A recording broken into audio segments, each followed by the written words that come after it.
বিসমিল্লাহির রহমানির রহিম। আসসালামু আলাইকুম এভরিওয়ান, গুড মর্নিং। বাট আমার জন্য আজকে বেড মর্নিং। দেখো, যার বিচার আদালত করতে পারে না তার বিচার কিন্তু সময় করে দেয় ইনশাল্লাহ। সময় যখন বিচার করে তখন কিন্তু সাক্ষী প্রমাণ লাগে না। সেম এই অবস্থায় দেখো আমার ঘরের সাথে খুব সুন্দর, মাশাল্লাহ, এটা সুপ্রি কলা গাছ, এত সুন্দর।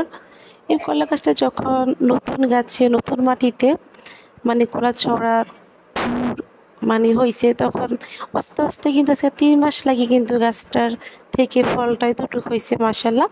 তো কলা গাছ কিন্তু হিয়া দিতে হয়, আমরা দুটা হিয়া দিছি, দড়ি দিয়ে টানা দিছি, বাট নতুন মাটি ঘোরাতে পালাইছি, অনেক কষ্ট করছি, এত ঝড় তুফান এত কিছু হয়েছে, কলা গাছটা তো যত্ন করে রাখছি, কত সুন্দর করে রাখছি, মাশাল্লাহ। আমি সোশ্যাল মিডিয়ায় কাজ করি, এটা তোমরা সবাই জানো বন্ধুরা।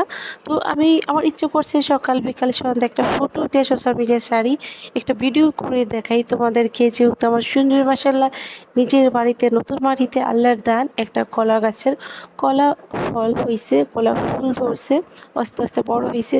তো এটা আমার বাড়ির মানুষ অন্য কেউ দেখবে, দেখে অবশ্য নষ্ট করবে, হিংসা করে। তো এই জন্য আমি ওই কাজটা করি নাই। দেখো কি করছে আল্লাহ, যদি